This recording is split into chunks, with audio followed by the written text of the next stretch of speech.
Hi, my name is Jay Gatsby, and this is my Draw My Life.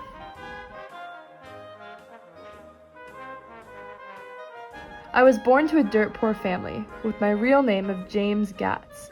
I was born with ambitions that extend far beyond my humble beginnings. After leaving my family behind for greater things, I stumbled upon an opportunity. I noticed a yacht out at sea with a storm brewing. When I climbed aboard, the captain Dan Cody thanked me by allowing me to sail alongside him. He taught me how to obtain the manners and style of an Oxford man. However, upon his death I was robbed of his fortune, not a penny, which landed me in Camp Taylor in a soldier's uniform. It was only due to chance I had the pleasure to meet Daisy Faye in 1917.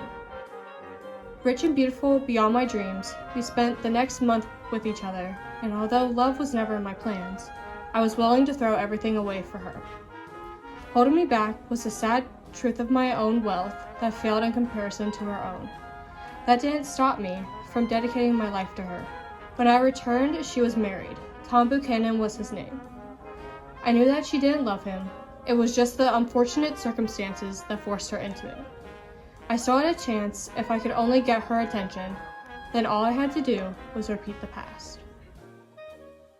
After the war, I stepped into wealth through Mayor Wolfsheim, and together my power grew to its potential.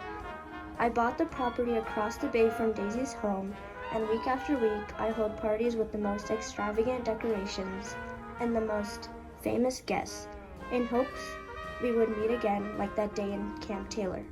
But she never came, and every night I stared out at the green light, illuminating from across the bay, motivating me to keep trying. It wasn't until Nick Carraway walked into the picture that I had a new opening.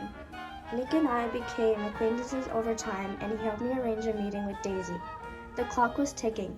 We were about to meet again, and when I saw her, it reminded me of how much time was lost. Now that I had the wealth, Daisy and Nick accompanied me in my estate.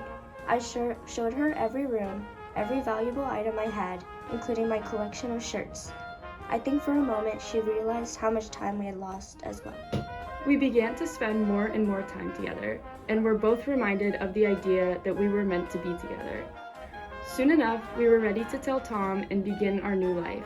We met for lunch and explained our situation to Tom, how Daisy had never loved him and how she was going to leave him, but frantically, she lit a cigarette and forced us all into town. She was stressed. Tom was messing with her head, and she didn't know what she wanted.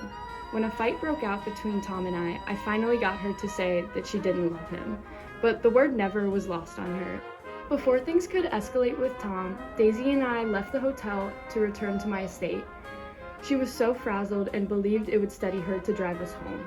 I knew it couldn't have been a good idea. 30 miles above the speed limit, Daisy lit herself a cigarette as she drove us through the Valley of Ashes. It all happened in a minute. A lady came rushing out of her house as if she intended to speak with us, like she knew us somehow. At first, Daisy swerved away from the woman, but lost her nerve upon seeing the oncoming car and swerved back. Must have killed her instantly. Of course, I'll say I was driving, but I don't think anyone saw. At least I hope no one did. I found Nick while waiting on the lawn of the Buchanans. He assured me that Tom would never lay a hand on Daisy, but I refused to believe him. After filling him in, he left me, and I waited there all night. I returned to my house at sunrise. I waited anxiously the next day for her call, when the gardener gave me news that they were planning to drain the pool. I never used the pool. All its wealth, all this time, never used. Perhaps solely to ease my mind, today seemed like a fine day to use it. As I laid in my pool and time passed, the sound of footsteps and a quiet click felt insignificant to the years I spent chasing that green light. The phone never rang.